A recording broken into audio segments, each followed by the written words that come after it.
നമസ്കാരം ഷാജി സാറേ. ഒരുപാട് നാളായി നമ്മളൊരു എപ്പിസോഡ് എടുത്തിട്ട്. അപ്പോൾ ഇന്ന് നമ്മുടെ കർഷകർക്ക് വേണ്ടിയിട്ട് ഷാജി സാറ് ഫോളോ ചെയ്യുന്ന ഒരു മെത്തേഡ് ഉണ്ടല്ലോ, എല്ലാവരും ചെയ്യിപ്പിക്കുന്ന ഒരു രീതി. ഈ മെത്തേഡിൽ ഒരുപാട് കർഷകർ കൃഷി ചെയ്യുന്നുണ്ട്. അപ്പോൾ വലിയൊരു ഉണക്ക് കഴിഞ്ഞ് നിൽക്കുകയാണ്. ഇപ്പോൾ ചെടിയെല്ലാം ഒരു ക്ഷീണിച്ച അവസ്ഥ, വേരില്ല, ഒരു ചെടിക്കൊരു ഉന്മേഷമില്ല, ചിമ്പില്ല, ചരവില്ല. ഇങ്ങനെയൊക്കെ നിൽക്കുന്ന സമയത്ത് കർഷകർക്ക് എന്താണ് ആദ്യം ചെയ്യേണ്ടത്, എന്താണ് ചെയ്യാൻ പാടില്ലാത്തത് എന്നൊക്കെയുള്ളൊരു കൺഫ്യൂഷൻ ഉണ്ടാവും. അപ്പോൾ എന്താണ് ആദ്യം നമ്മൾ മണ്ണിലാദ്യമേ ട്രീറ്റ് ചെയ്ത് തുടങ്ങണോ അതോ തട്ടയിൽ ആദ്യം തുടങ്ങണോ? ഇങ്ങനെയുള്ള കാര്യങ്ങളൊക്കെയാണ് ഇന്ന് നമ്മുടെ വീഡിയോയിൽ കർഷകരുമായിട്ട് ഷെയർ ചെയ്യാൻ ഉദ്ദേശിക്കുന്നത്. നമുക്ക് മഴ, നല്ല ശക്തമായ മഴ കിട്ടി, ശരിക്കും മഴ അധികം ഉണ്ടായിട്ടുണ്ട്. അപ്പോൾ ഇപ്പം നമ്മൾ ചെയ്യേണ്ടതെന്ന് പറഞ്ഞാൽ അധികം കീടങ്ങളുടെ ശല്യം ഇല്ല എങ്കിൽ തന്നെ നമ്മൾ കീടങ്ങളും രോഗങ്ങളും ചെടിയുടെ ശരീരഭാഗത്തു നിന്ന് മാറ്റുക, മണ്ണ് ക്ലീൻ ചെയ്യുക. അതാണ് ആദ്യം ചെയ്യേണ്ട കൃഷി രീതികൾ. അതിൻ്റെ ഭാഗമായിട്ട് നമ്മൾ ആദ്യം തന്നെ ഒരു ഫംഗിസൈഡ് ഏലത്തിന് അടിക്കണം. ഈ ഫംഗിസൈഡ് ഏതായിരിക്കും റെക്കമെൻഡ് ചെയ്യുന്നത്? ഇപ്പം നമുക്ക് ഈ കാലാവസ്ഥയിൽ 100 ലിറ്ററിൽ 100 ഗ്രാം കാർബൺ ഡാസിയം, 100 ഗ്രാം മാംഗോസിബും, 100 മില്ലി പൊട്ടാസ്യം ഫോസ്ഫനേറ്റും, അതിൻ്റെ കൂടെ മൈസിനുണ്ട്, മൈസിൻ വരുന്നുണ്ട്, അതൊരു 6 ഗ്രാമിൻ്റെ പൗച്ച്, പിന്നെ ഒരു 20 മില്ലി പശ. അതിൻ്റെ കൂടെ ഏതായാലും നമ്മൾ ചെയ്യുമ്പോൾ ആ കീടനാശിനിയും കൂടെ അടിക്കേണ്ടി വരുമല്ലോ, ആ കീടനാശിനിയും കൂടെ അതിൻ്റെ കൂടെ ഉൾപ്പെടുത്താം. കീടനാശിനി നമ്മൾ ഉൾപ്പെടുത്താൻ ഇപ്പോഴത്തെ കാലാവസ്ഥ അനുസരിച്ച് നമുക്ക് പ്രൊബിനോബോസ് 100 ലിറ്ററിന് 75 മില്ലി, 25 ഗ്രാം തൈമത്തോക്സം, 25 ഗ്രാം ഇമാമത്തിൻ ബെൻസോയേറ്റ്, ഇത്രയും സാധനങ്ങൾ ചേർത്താണ് നമ്മൾ അടിക്കേണ്ടത്. ഇതിൻ്റെ കൂടെ നമുക്ക് 100 ഗ്രാം ചിലേറ്റഡ് കോപ്പറോട് ചേർക്കണം. അപ്പം നമുക്ക് അഴുകല്, തട്ടമറച്ചില്, ഫിത്തിയം ഇങ്ങനെയുള്ള രോഗങ്ങളൊക്കെ ഒന്ന് കൺട്രോളായിട്ട് ചെടിയുടെ ആ തളർച്ച, വിളർച്ച എല്ലാം ഒന്ന് മാറി ചെടി ഒന്ന് ഫ്രഷാകും. ഇത് പ്രത്യേകമായിട്ട് നമ്മൾ ചെയ്യേണ്ടതെന്ന് പറഞ്ഞു കഴിഞ്ഞാൽ നമുക്ക് ഒരുക്കിയതിന് ശേഷം ചെയ്യുമായിരിക്കും നല്ലത്. ചെടി ഒരുക്കുക എന്ന് പറഞ്ഞു കഴിഞ്ഞാൽ നമ്മൾ ഇതിൻ്റെ പോളകൾ പൊളിച്ചിട്ട് ഇങ്ങനെ വേണം ക്ലീൻ ചെയ്യാൻ. ഇത് ചെയ്ത് കഴിയുമ്പോൾ ചെടി ഒന്ന് ഫ്രഷാകും. അതാണ് നമ്മൾ ആദ്യത്തെ ഘടകമായിട്ട് ചെയ്യേണ്ടത്. അതായത് 3 കാര്യങ്ങൾ ഒരേ സമയം ഒരൊറ്റ സ്പ്രേയിൽ തീർക്കാം അല്ലേ? അതെല്ലാം അവിടെ തീർക്കാം. അതായത് ബാക്ടീരിയ, ഫംഗസ്, കീടങ്ങൾ ഒറ്റ തീർക്കണം, എന്നാലേ കൃഷി നിൽക്കുകയുള്ളൂ. അല്ലാതെ നിൽക്കാതെ അപ്പം ഒരെണ്ണം അടിക്കുന്നു, ഒരെണ്ണം ഒഴിക്കുന്നു, പിന്നെ ഒരെണ്ണം അടിക്കുന്നു, പിന്നെ ഒരെണ്ണം ഒഴിക്കുന്നു. ഇതൊന്നും കർഷകരെ കൊണ്ട് ഇപ്പം തന്നെ തീർന്ന് നിൽക്കുവാണ് ഈ ഉണക്കൊക്കെ ബാധിച്ച്. 20 മില്ലി പശ എന്ന് പറയും. അപ്പോൾ പല ബ്രാൻഡുകളിലും പല ഡോസേജിലുള്ള പശകളുണ്ടല്ലോ. അപ്പോൾ 20 മില്ലി എന്ന് പറയുമ്പോഴത്തേക്ക് ഏറ്റവും കുറഞ്ഞത് മേടിച്ച് 20 മില്ലി മേടിച്ചാൽ റിസൾട്ട് കിട്ടത്തില്ല. അപ്പോൾ ഏറ്റവും നല്ലൊരു റെക്കമെൻഡ് ആയിട്ടൊരു പശ കൂടി വേണമല്ലോ. നമ്മളത് ഈ അപ്സ ഒക്കെ ഇറക്കുന്ന ഒരു പശയൊക്കെ ഉണ്ടല്ലോ, അതിൻ്റെ ഗ്രേഡെന്ന് പറഞ്ഞാലേ ഇപ്പം മനസ്സിലാവുള്ളൂ. ആ ഒരു ഗ്രേഡാണ് ഇപ്പോൾ ആവശ്യം. അത് highly systemic and spreading and വെറ്റിങ്ങാണ്. അതുകൊണ്ട് അത് തന്നെ ആണ് നല്ലത്. പിന്നെ മോശം പശ ഉപയോഗിച്ച് കഴിഞ്ഞ് കഴിഞ്ഞാൽ ചെടിക്ക് ദോഷമാണ്. നമ്മുടെ പൂവെല്ലാം ചുളുങ്ങിപ്പോവും, കണ്ണടഞ്ഞു പോവും, ഹണി ബീസിന് ബുദ്ധിമുട്ടുണ്ടാവും, അങ്ങനെ ഒത്തിരി പ്രശ്നങ്ങളുണ്ട്. അതുപോലെ തന്നെ ഈ മണ്ണൊരുക്കം നമ്മൾ ചെയ്യേണ്ടത് അത്യാവശ്യമാണ് റൂട്ട് ഫോർമേഷന് വേണ്ടിയിട്ട്. അപ്പോൾ അത് എപ്രകാരമായിരിക്കണം? അതുപോലെ തന്നെ ഉണങ്ങി നിൽക്കുന്ന തട്ടയുടെ ചോടൊക്കെ നമ്മൾ വെട്ടി നിർത്തിയേക്കുന്നതും അല്ലാതെ അഴുകിപ്പോയതും ഒക്കെ ആയിട്ടുള്ള ഒരുപാട് വേസ്റ്റേജ് ഉണ്ട്. ഇതിലാണല്ലോ നമ്മുടെ അഴുകലിൻ്റെ സൂക്ഷ്മജീവികൾ വളർന്ന് പ്രശ്നം ഉണ്ടാക്കുന്നത്. അതിനെ എങ്ങനെ ക്ലിയർ ചെയ്തെടുക്കാൻ സാധിക്കും? അതിപ്പോൾ അത്യാവശ്യം നമ്മൾ ചോട്ടിലെ പള്ളയെല്ലാം ഒന്ന് മാറ്റണം. നമ്മൾ വേനൽക്കാലത്ത് ഉണക്കൊക്കെ അയക്കാൻ വേണ്ടി ചപ്പിട്ടിട്ടുണ്ടായിരുന്നു, പൊതയിട്ടിട്ടുണ്ട്. ആ പൊതയെല്ലാം ഒന്ന് മാറ്റി വൃത്തിയാക്കണം. വൃത്തിയാക്കിയതിന് ശേഷം നമ്മൾ കുമ്മായത്തിൻ്റെ പ്രയോഗത്തിലേക്ക് പോകണം. ഈ 2 പ്രയോഗങ്ങൾ ഇപ്പം മുൻപ് പറഞ്ഞതും ഇപ്പോൾ പറയുന്നതാണ്. കുമ്മായത്തിൻ്റെ പ്രയോഗമാണ് ഇനി ആദ്യം ചെയ്യേണ്ടത്. അപ്പോൾ പൊതയിട്ടത് മാറ്റിയിട്ട് ചെയ്താൽ മാത്രമേ കുമ്മായം ശരിക്കും മണ്ണിലേക്ക് ചേരുള്ളൂ. അപ്പം നമ്മൾ അതിന് ഒരു കുമ്മായ പ്രയോഗം എന്ന് പറയുമ്പോൾ നമ്മൾ ചെടിയുടെ സെക്കൻഡറി ന്യൂട്രൻ്റായ കാൽസ്യം, മഗ്നീഷ്യം, സൾഫർ ഫസ്റ്റായിട്ടാണ് കൊടുക്കുക. അവിടെയാണ് നമ്മൾ പറയേണ്ടത്. അപ്പം അതിൻ്റെ ഒരു കണക്കുണ്ട്. നമുക്കൊരു 100 ചെടിക്ക് ഉള്ളൊരു കണക്കെന്ന് പറഞ്ഞു കഴിഞ്ഞാൽ നല്ല കക്ക മേടിച്ച് നീട്ടിയിട്ട്, കേടില്ലാത്ത കക്കായ 10 കിലോ ഉള്ള കക്ക തന്നെ ആയിരിക്കണം. അത് മേടിച്ച് പൊടിയൊന്നും ഇല്ലാത്ത കക്ക മേടിച്ച് നീട്ടിയിട്ട് അതിൻ്റെ കൂടെ ചൂടാറി കഴിയുമ്പം 1 kilo sulphur, 5 kilo magnesium sulphate, 1/2 kilo മഞ്ഞപ്പൊടി, ഇത്രയും സാധനങ്ങൾ ചേർത്ത് മിക്സ് ചെയ്യണം. എന്നിട്ട് ചെടിയുടെ അകത്ത് പുറത്തുമായിട്ട് 300 ഗ്രാം വെച്ചിടണം. അന്നേരം ചെടി മണ്ണ് സോയിൽ ക്ലീനാവും, അഴുകലിൻ്റെയും മറ്റ് കെടുവളങ്ങളെല്ലാം ഒന്ന് പോയി ചെടി ഒന്ന് ഫ്രഷാകും, മണ്ണൊന്ന് ഫ്രഷാകും. അതാണ് അത്യാവശ്യമായിട്ട് ചെയ്യേണ്ടത്. അതോടൊപ്പം തന്നെ ഈ അഴുകലിൻ്റെ ആ ഒരു അണുക്കളും ഇതിനോടൊപ്പം തന്നെ കില്ലാവോ അതോ ഫംഗിസൈഡ് കൊടുക്കണോ? ഫംഗിസൈഡ് നമ്മളിപ്പോൾ ഒന്ന് കൊടുത്തല്ലോ. അല്ല, ചോട്ടിൽ ഒഴിച്ചു കൊടുക്കാനും ഇല്ല, ചോട്ടിൽ ഒഴിച്ചു കൊടുക്കുന്ന അപ്രയോഗിക. കാരണം ഹെവി ആയിട്ട് പൈസയുടെ ചിലവുണ്ടാവും.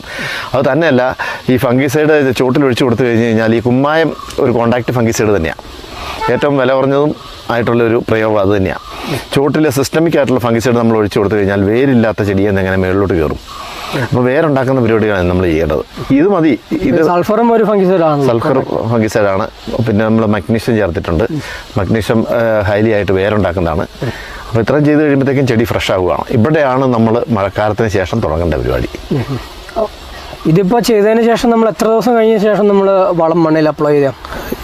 കുമ്മായം കൊടുത്ത് 10 ദിവസം കഴിഞ്ഞ്, നനഞ്ഞ് 10 ദിവസം കഴിഞ്ഞ്. നനഞ്ഞിട്ട് വേണം. കുമ്മായം കൊടുത്ത് 10 ദിവസം 12 ദിവസം എന്നൊക്കെ പറയുന്നവരുണ്ട്. പക്ഷേ നനഞ്ഞ് 10 ദിവസം കഴിഞ്ഞിട്ടാണ് നമുക്ക് വളം കൊടുക്കാൻ പറ്റത്തുള്ളൂ. അന്നേരത്തേക്ക് ചെറിയ വേരുകൾ ഉണ്ടായി വരും, പുതിയ വേരുകൾ. തന്നെയല്ല, ഇത് നമ്മൾ പ്രയോഗിക്കുന്നതോടുകൂടി അകത്തുള്ള ആ കിഴങ്ങുകളൊക്കെ ഇല്ലേ, ദ്രവിക്കാറായ കിഴങ്ങുകൾ വീണ്ടും ദ്രവിച്ച് ചിമ്പടിക്കാനുള്ള സ്ഥലം ഉണ്ടായി വരും. ഈ കിഴങ്ങുകളൊന്നും മാറിപ്പോയാലേ നമുക്ക് ചിമ്പിങ്ങനെ വരുള്ളൂ. അപ്പോൾ ഈ ഒരു പ്രയോഗത്തിലൂടെ നമുക്ക് EMO അല്ലെങ്കിൽ ഡീകമ്പോസറോ എക്സ്ട്രാ കൊടുക്കേണ്ട ആവശ്യം വരുന്നില്ലേ? ഇതിന് അത്യാവശ്യം അതിൻ്റെ ഒരു എഫക്റ്റ് വരുന്നുണ്ട്. ഇടയ്ക്ക് നമ്മളതിൻ്റെ സമയം കഴിഞ്ഞു. നമ്മൾ ആ മഴ പെയ്യുന്നതിന് തൊട്ട് മുമ്പ് EMO കൊടുത്തിട്ടൊന്ന് നനച്ചു വിടുവായിരുന്നെങ്കിൽ, അല്ലെങ്കിൽ വേസ്റ്റ് ഡീകമ്പോസർ കൊടുക്കുവായിരുന്നെങ്കിൽ ഈ കിഴങ്ങെല്ലാം ദ്രവിച്ചു പോയേനെ. പിന്നെ ആ കരിയിലെല്ലാം പൊടിഞ്ഞു വളമാവും. EMO വേസ്റ്റ് ഡീകമ്പോസർ കൊടുക്കുന്ന പൈസ നമുക്ക് നഷ്ടം വരില്ല. കാരണം അത്രയും വളം ചെടിക്ക് കിട്ടും. അതായത് കമ്പോസ്റ്റ് ആവുന്ന രീതിയിൽ പൊടിയുമല്ലേ? ആ, പൊടിയും. ഇനി നമുക്ക് ഈ 10 ദിവസത്തിന് ശേഷം എന്ത് വളങ്ങളായിരിക്കാം പ്രിഫർ ചെയ്യേണ്ടത്? ഈ 10 ദിവസത്തിന് ശേഷം നമ്മൾ വളങ്ങൾ എന്ന് പറഞ്ഞു കഴിഞ്ഞാൽ കാലാവസ്ഥ നോക്കിയിട്ടേ നമുക്ക് ചെയ്യാൻ പറ്റുള്ളൂ. ഇപ്പം നമ്മൾ മഴയായിട്ടാണ് പറഞ്ഞേക്കുന്നെങ്കിൽ നമ്മൾ തൽക്കാലം വളപ്രയോഗം നടത്തണം. മഴ ശക്തമാണെങ്കിൽ വളപ്രയോഗം ചോട്ടിലുള്ള നിർത്തിയിട്ട് അടിച്ചു കൊടുക്കണം. സ്പ്രേ കൊടുക്കണം. അപ്പോൾ സ്പ്രേക്ക് എങ്ങനെ കൊടുക്കാം? സ്പ്രേ കൊടുക്കാന്ന് പറഞ്ഞു കഴിഞ്ഞാൽ നമ്മളിപ്പം മഴയുടെ നോക്കേണ്ട കാര്യമില്ല. നമ്മൾ സ്പ്രേ കൊടുക്കുന്നത് നമ്മൾ ശ്രദ്ധിച്ച് ചെയ്താൽ മതി. 200 ലിറ്റർ വെള്ളത്തിലേക്ക് കണക്ക് പറയുക. ഞാൻ മുമ്പ് പറഞ്ഞ 100 ലിറ്ററാണ്. അപ്പോൾ ഒരു കോമ്പിനേഷനിൽ വരുന്ന 200 ലിറ്ററാണ് ഇച്ചിരി എളുപ്പമുണ്ട് ഇതിന്. അപ്പം ഇത് കേൾക്കുന്നവർ ആദ്യത്തെ 100 ആണെന്നും ഇപ്പോൾ പറയുന്ന 200 ആണെന്നും വ്യക്തമായിട്ട് എഴുതി സൂക്ഷിച്ചിട്ട് ശ്രദ്ധിക്കണം.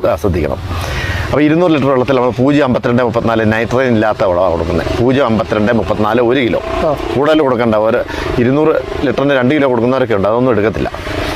ആ 0.52-34 കൂടെ നമ്മൾ microfood foliar 400 gram, boron 100 gram, zinc 100 gram, chelator calcium 100 gram,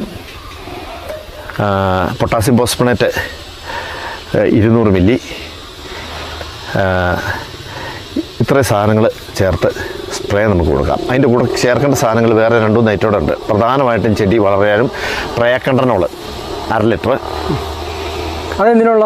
അത് ചെടി ഈ പച്ചപ്പ് നന്നായിട്ടുണ്ടായിട്ട് വേരും ഉണ്ടാക്കും. വേരിൽ നിന്ന് വളം വലിക്കാനുള്ളതാണ്.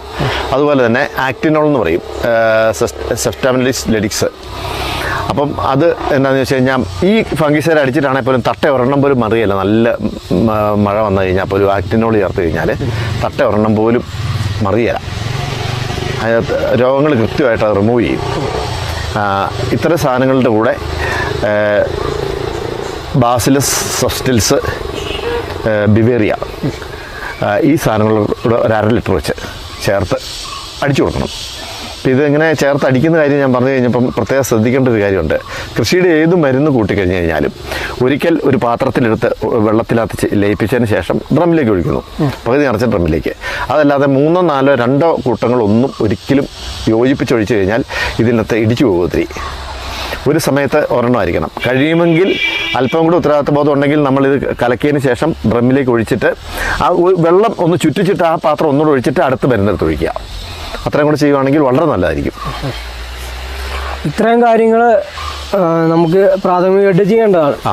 ഇത്രയും ചെയ്ത് കഴിയുമ്പോഴത്തേക്കും നമുക്ക് സ്വാഭാവികമായിട്ട് ചിമ്പ് ചരമൊക്കെ പൊട്ടിത്തുടങ്ങും. ഉണ്ടാവും. ഉള്ളതിന് സംരക്ഷണമാവും, പൊട്ടിത്തുടങ്ങും, ശരിക്ക് വള്ളി നീളാൻ തുടങ്ങും. ഇപ്രാവശ്യം ഒരു പ്രത്യേകത എന്ന് പറഞ്ഞു കഴിഞ്ഞാൽ നമുക്ക് പ്രതികൂല കാലാവസ്ഥ കഴിഞ്ഞിട്ട് ഏലത്തിൻ്റെ ട്രീറ്റ്മെൻറ്റ് ആരംഭിക്കുമ്പം കായ്ക്കാനും പുഷ്പിക്കാനും ഒക്കെയുള്ള ആസക്തി കൂടുതലായിരിക്കും ചെടിക്ക്. വള്ളിയൊക്കെ നീളുക എന്ന് പറഞ്ഞാൽ സാധാരണ നീളുന്ന പോലെയല്ല, തെറിച്ച് നീളും. ചിമ്പടിക്കുന്നത് സാധാരണ അടിക്കുന്ന പോലെയല്ല, നന്നായിട്ടടിക്കും.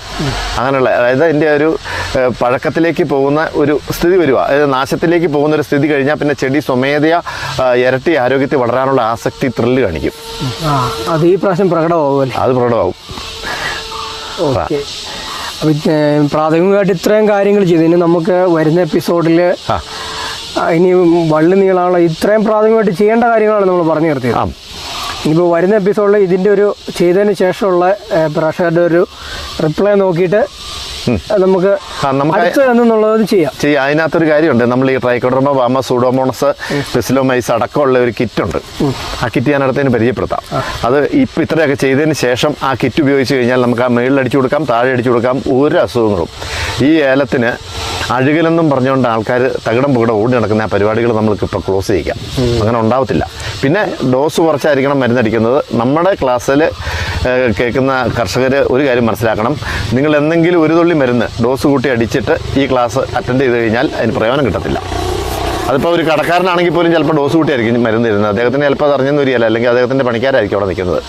ഓരോ മരുന്നുകൾക്കും പ്രത്യേക ഡോസുണ്ട്. ആ ഡോസ് കൂട്ടിയിട്ട് ഒത്തിരി വിലയില്ലാത്ത മരുന്നുകൾ നോർമൽ നമുക്ക് 15-20 ദിവസത്തെ വെയിറ്റിംഗ് പീരീഡുള്ള പോയിസണാണ് നമുക്ക് ആവശ്യം. അത് മതി. അതല്ലാതെ ചിലർ പറയും 50 ദിവസത്തേക്ക് കിട്ടും, 60 ദിവസത്തേക്ക് ഒന്നും കിട്ടത്തില്ല. കാരണം എന്താണെന്ന് വെച്ചാൽ ഒരു വിളവെടുപ്പ് ആവശ്യമുണ്ടല്ലോ ഇതിനിടയ്ക്ക്. അതുകൂടെ മനസ്സിലാക്കണം. അപ്പം 50 ദിവസത്തേക്ക് പോയിസൺ പീരീഡ് കിട്ടുവാണെങ്കിൽ ഈ സാധനം പ്രോഡക്റ്റ് എങ്ങനെയാണ് എടുക്കുന്നത്, വിള എങ്ങനെയാണ് എടുക്കുന്നത്, അതിനകത്തും വിഷമായിരിക്കാതെ. അതുകൊണ്ട് അതൊക്കെ തെറ്റാണ്. ഷോർട്ട് ടൈമിലുള്ളതാണ് പ്രിഫർ ചെയ്യുന്നത്. ഷോർട്ട് ടൈമിനുള്ള വിഷം അത് ഷോർട്ട് ടൈമിലേ ഉള്ളൂ. പെസ്റ്റിസൈഡ് ലൈസൻസ് കിട്ടുന്നത് ഷോർട്ട് ടൈമിലാണ്. ഇതാണ് പ്രത്യേകിച്ച് പറയാനുള്ളത്.